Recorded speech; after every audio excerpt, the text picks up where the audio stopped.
Hey everybody, good morning, good afternoon, good evening, whatever time it is, wherever it is that you are. Welcome once more to Alexandra Mayers Live. I hope everybody has had a wonderful week. I hope that all of you have a relaxing weekend because gosh, this has been one tremendous eventful week in so many spheres of existence, from at least from my perspective, from personal to politics to the external to even what's going on in the outer realms of outer space with that asteroid that just flew by and shook us all up a little bit right before Earth Day. And look at the timing of that. Isn't that interesting? But being that it was such an eventful week, we all do need to rest this weekend. But before you do, sit back, relax, and select your favorite beverage of choice. I want all of you to hear a little bit about the things that are going on in my life, in my world, and just some things that I catch wind of. Because as many of you know, I am in a little bit of an introverted phase right now because I'm preparing to be extraordinarily extroverted for the rest of the year as I go on tour with my band and my music event and art extravaganza, Christian Porn Star. And I know that the Christian Porn Star website isn't up yet, but the URL does forward at least to the Twitter. It's taking a little bit of a longer time to get a few things together than I anticipated due to some other events in my life. But please keep the faith because, well, that's the message of Christian Porn Star, to retain the faith, regardless of what your higher power is. Because I'll tell you, if there's one thing that I've come to realize when it comes to the message of Jesus Christ, and all you got to do is listen to the first song from the Christian Porn Star album that I recently released lately. All that matters in the end is the meaning behind the message sent. I mean it when I say that because it's true. Really, what matters in the end is the intention behind the message sent. That is what is extraordinarily important because from my perspective, what's vital for all of us as human beings on earth is to have good intention behind whatever it is that you do. Be service to others. Don't be service to self. I think that in the early portions of our life, we are naturally service to self, but that's the spiritual test. As you move forward in life, as you experience different things, as you meet different people, as you have various circumstances happen to you, and you start to realize how the world really works, the greatest satisfaction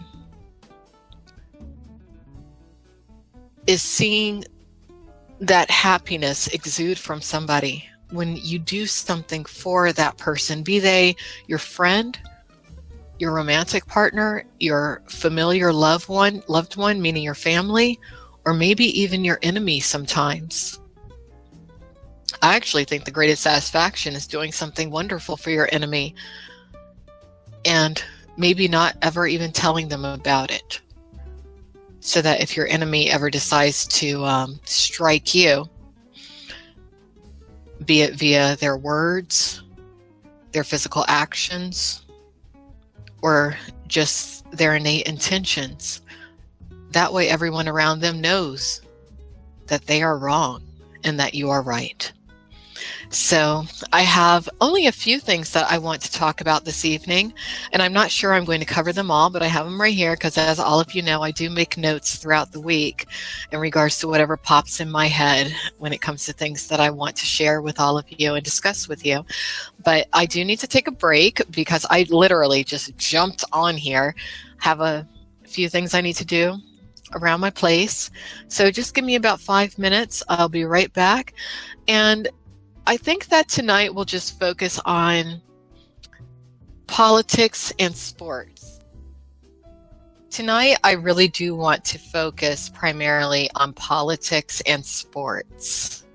politics and sports, because first I saw this really cool news item in regards to the Patriots quarterback, Jacoby Brissett, okay? And he wrote this phenomenal letter to President Obama, and it was showcased and promoted on Yahoo News. I'm sure other places too, because I just happened to see the Yahoo News feed today.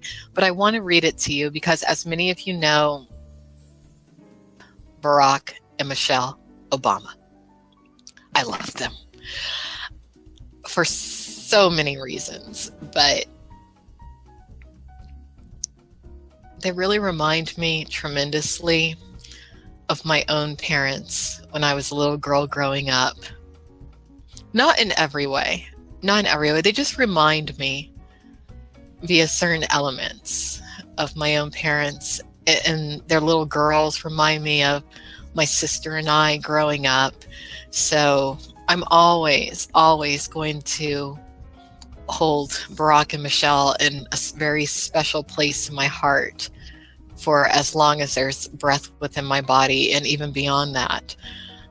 I never thought in my lifetime, as young as I am, and I'm not as young as many of you might think I am. I'm 38 years old.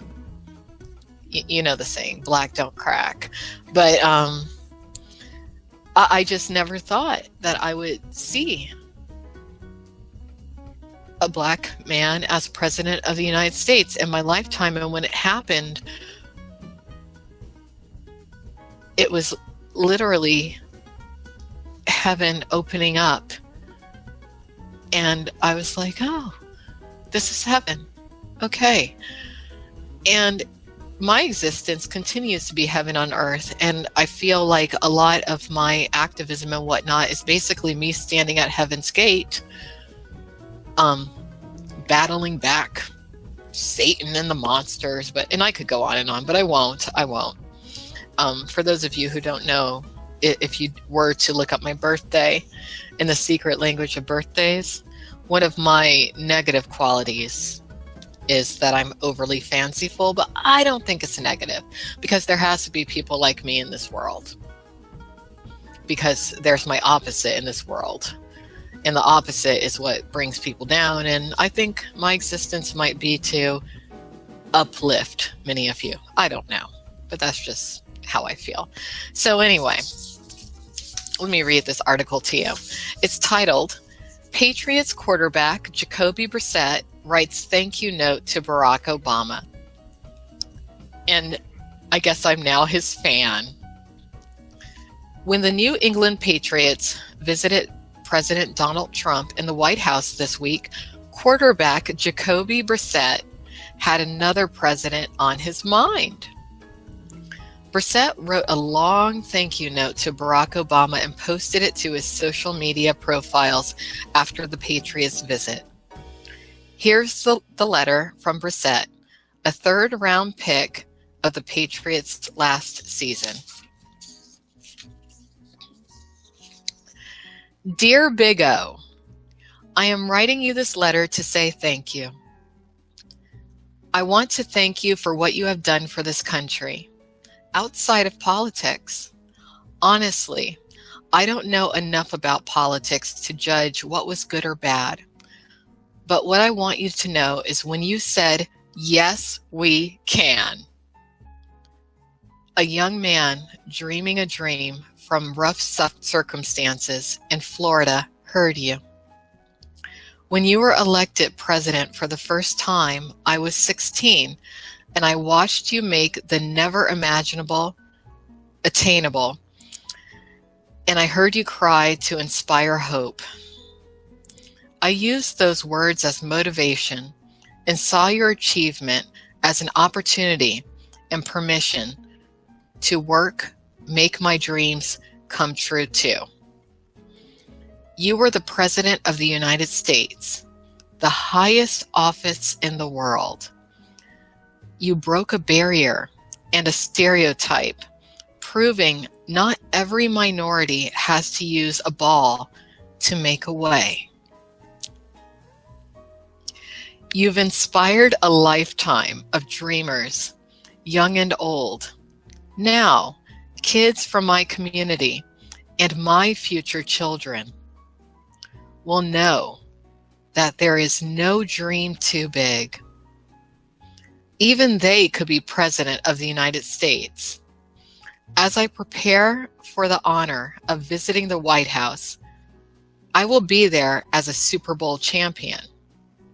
And I will think of you, mainly because the White House is a different and better place because you live there. And I'm just going to pause. And I do want to remind all of you about Michelle Obama's speech when she stated that she looked around and she thought to herself,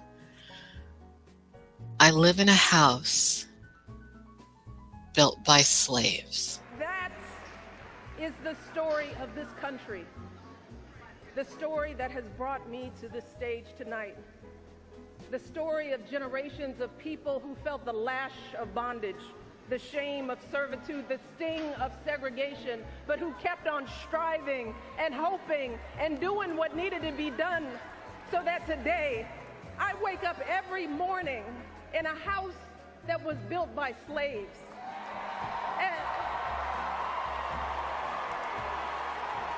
And I watch my daughters, two beautiful, intelligent black young women, playing with their dogs on the White House lawn.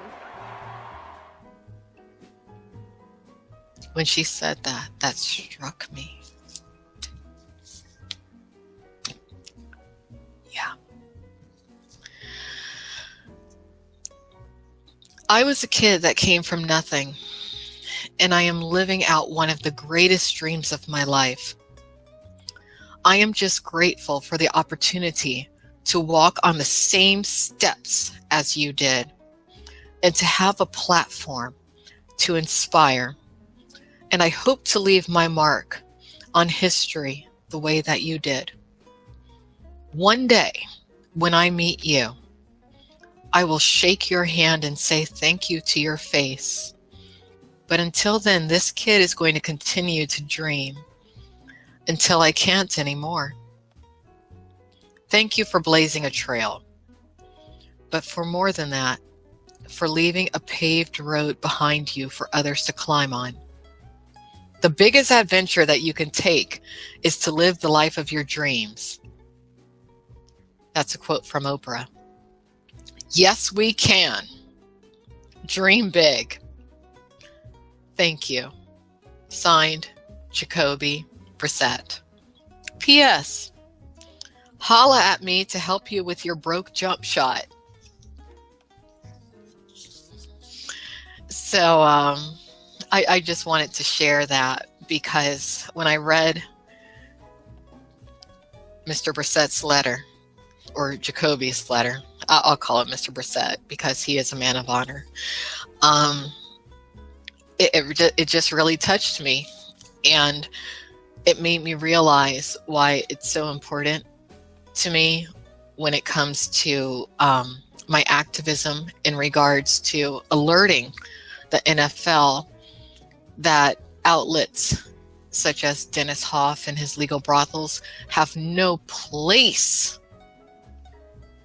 in the NFL franchise at all, because Jacoby Brissett, he's a real role model.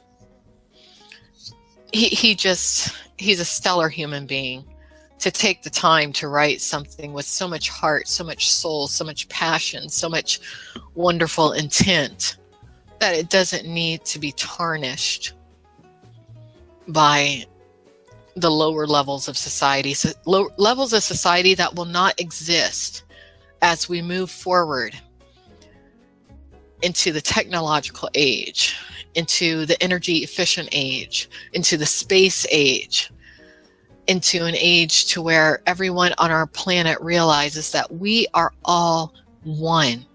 And though we might disagree on certain things, though we might hurt each other, beat down each other, we all are parts of each other, whether we want to admit it or not. So that's the first thing I want to talk about in regards to sports.